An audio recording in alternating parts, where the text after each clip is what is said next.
Washington, D.C., December 17, 2025. A cold winter morning, but inside the halls of power, the atmosphere was anything but calm. Tensions in the Indo-Pacific reached a boiling point as the United States declared a new defensive posture, what would soon be known as the Pacific Wall Initiative.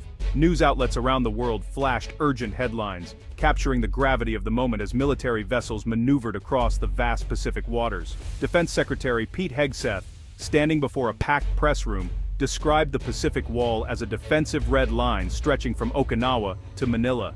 He called it a signal of a new era of clarity and resolve in U.S. policy, a message to both allies and adversaries that the status quo would be defended. This bold move was a direct response to years of escalating Chinese military assertiveness, gray zone tactics, maritime clashes, and repeated airspace incursions that had unsettled the region and raised alarms among U.S. allies. The Pacific Wall is not a physical barrier, but rather a sophisticated, multi-layered network of alliances, advanced military capabilities, and resilient logistics. It is a living shield, constantly adapting to new threats and technologies. Built in close cooperation with key regional partners, its core is a seamless integrated defense along the first island chain, the new front line of Indo-Pacific security. This chain, stretching across thousands of miles, now forms the backbone of a collective defense strategy. The strategy deploys cutting-edge defensive systems, from advanced missile interceptors to next-generation radar arrays.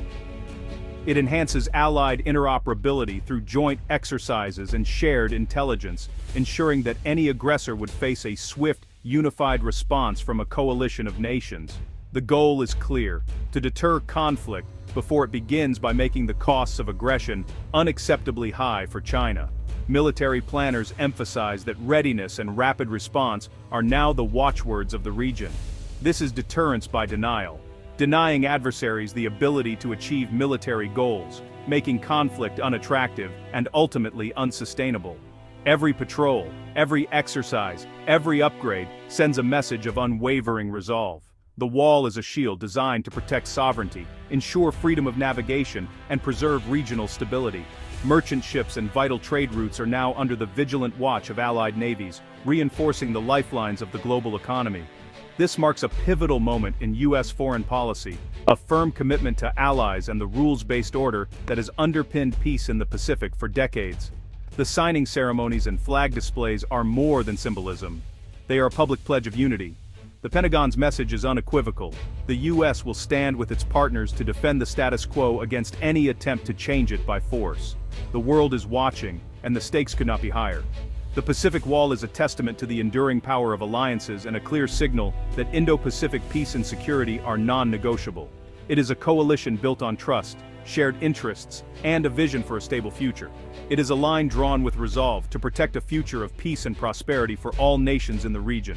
As the sun rises over the Pacific, the message is clear: the wall stands firm, and with it, the hope for lasting peace.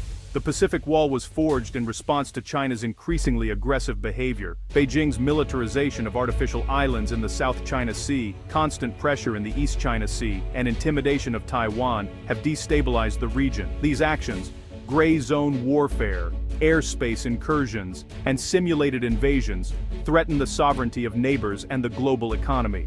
The threat is real. Vital sea lanes, the security of Taiwan's 24 million people, and the post-WN order are at stake. The U.S. and its allies saw China's ambitions as a direct challenge to peace and prosperity in Asia. The Pacific Wall became a necessity, a defensive measure to safeguard nations wishing to remain free from coercion. It is a response to a clear, escalating threat, not a choice.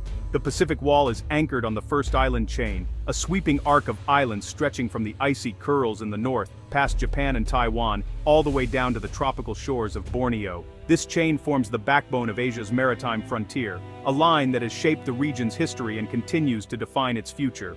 These islands act as formidable natural barriers, their rugged coastlines and treacherous waters making them difficult to bypass.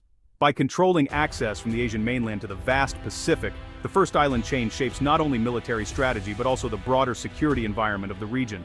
For China, breaking out past this chain is crucial for expanding its influence and projecting power into the Pacific. For the United States and its allies, maintaining a strong presence along the chain is essential, not just for defense, but also for ensuring the free flow of commerce and upholding international norms.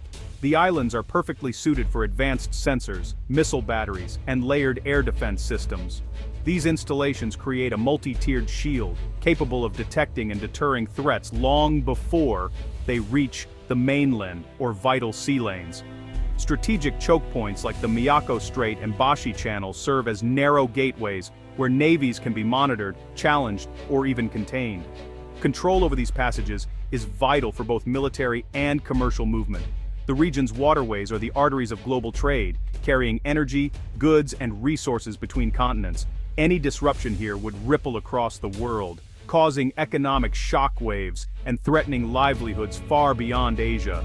By securing the first island chain, nations ensure that these vital lifelines remain open and protected, allowing commerce to flow safely even in times of tension or conflict. The Pacific Wall is about more than just holding territory. It's about safeguarding the economic and security foundations that underpin the entire Indo-Pacific region. It's a commitment to stability, resilience, and shared prosperity. By defending this frontier, nations help ensure continued prosperity and stability not only for Asia, but for the world at large. The stakes are high, and the benefits of peace and open trade are immense. In the end, the Pacific Wall transforms geography into a powerful strategic advantage, one that shapes the destiny of nations and the balance of power in the 21st century. The Pacific Wall's core philosophy is deterrence by denial, not punishment. This means its primary goal is to prevent conflict before it even begins, rather than threatening devastating retaliation after the fact. The doctrine is built on the idea that making aggression impossible is more effective than promising to respond forcefully. Instead of threatening massive retaliation, it aims to make aggression futile from the start. By deploying advanced missile defense systems and maintaining constant vigilance, the Pacific Wall seeks to convince any potential aggressor that their efforts will be wasted and unsuccessful. This approach is tailored to China's challenge, denying any quick military gains, especially against Taiwan or other allies. The doctrine is designed to slow down or completely block any attempt at a rapid takeover, making it clear that such actions would be met with immediate and coordinated resistance. The wall's forward-deployed, resilient network signals that any attack will fail, deterring conflict before it starts. These bases and systems are positioned to respond instantly, creating a web of defense that is difficult to penetrate or surprise. It's not about containing China's growth or isolating its people, but about deterring military aggression. The doctrine respects China's right to develop and prosper, focusing only on preventing the use of force to change borders or threaten neighbors. The strategy preserves the status quo, allowing peaceful competition and cooperation. It encourages nations to engage in trade, innovation, and cultural exchange, while ensuring that military threats do not disrupt regional stability. The wall draws a line, this far, no further to military expansionism. It sends a clear message that attempts to expand by force will be met with unified resistance, protecting the sovereignty of all nations in the region. By making aggression a dead end, it encourages diplomacy and dialogue. The doctrine aims to create an environment where disputes are settled through negotiation, not conflict, and where all parties have a stake in maintaining peace. The Pacific Wall is a clear statement. The U.S. and its allies seek peace, but are fully prepared to defend their interests and those of their partners. This readiness is meant to reassure allies and deter adversaries alike. Clarity and resolve are meant to channel competition into peaceful arenas. By setting firm boundaries, the doctrine hopes to prevent misunderstandings and miscalculations that could lead to war. The doctrine is a strategy for lasting stability in the Indo-Pacific, aiming to secure a future where prosperity and peace go hand in hand for all nations in the region. The Pacific Wall is being built with real capabilities and deep logistical planning. Agile combat employment disperses forces across a network of resilient bases, making surprise attacks less effective.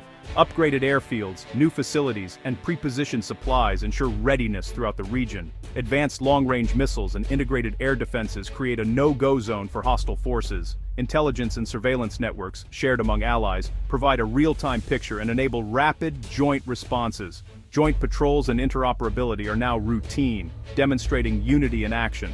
Pre-positioned equipment ensures Allied forces can respond from day one, denying adversaries any window for quick victory.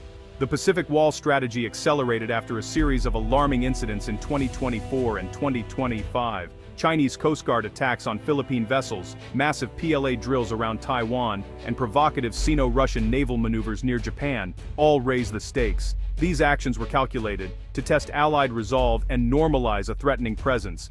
Each provocation fell just below the threshold of war, a classic salami-slicing strategy. The US and allies realized ad hoc responses were no longer enough. The Pacific Wall became the answer, a permanent, visible deterrent to make provocations too risky for Beijing. The Pacific Wall is the result of a strategic transformation that began in 2019. The US pivoted from counter-terrorism to great power competition, focusing on the Indo-Pacific. Old models of large, centralized bases gave way to dispersed, mobile, and resilient operations. The Marines and Air Force developed new concepts, littoral combat regiments and agile combat employment, tailored for island defense. Allies transformed too. Japan doubled defense spending and acquired counter-strike capabilities. The Philippines granted new base access. Australia acquired nuclear submarines. The mindset shifted from bilateral alliances to a networked security architecture. The Quad and trilateral frameworks deepened cooperation. The Pacific Wall operationalizes this network, weaving together Allied efforts into a coherent defense. It's about shared security. An attack on one is a threat to all. The Wall is the fabric of a new Indo-Pacific order.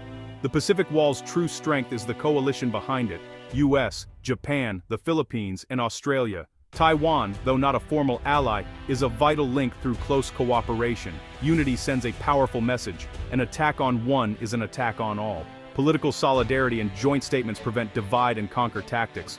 Military interoperability means any sensor, any shooter, creating a resilient multinational defense network. Adversaries now face a multi-front, multi-domain coalition, raising the cost of aggression. The first island chain becomes a fortress of freedom through Allied synergy.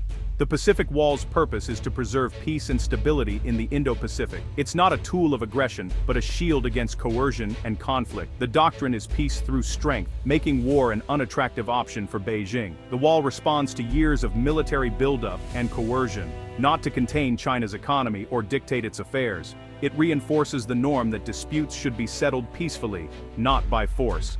The Indo-Pacific's prosperity depends on stability and freedom of the seas. The Wall is a commitment to allies, navigation, and a rules-based order. It is a guardian of the status quo, ensuring the region's future is defined by peace, not war.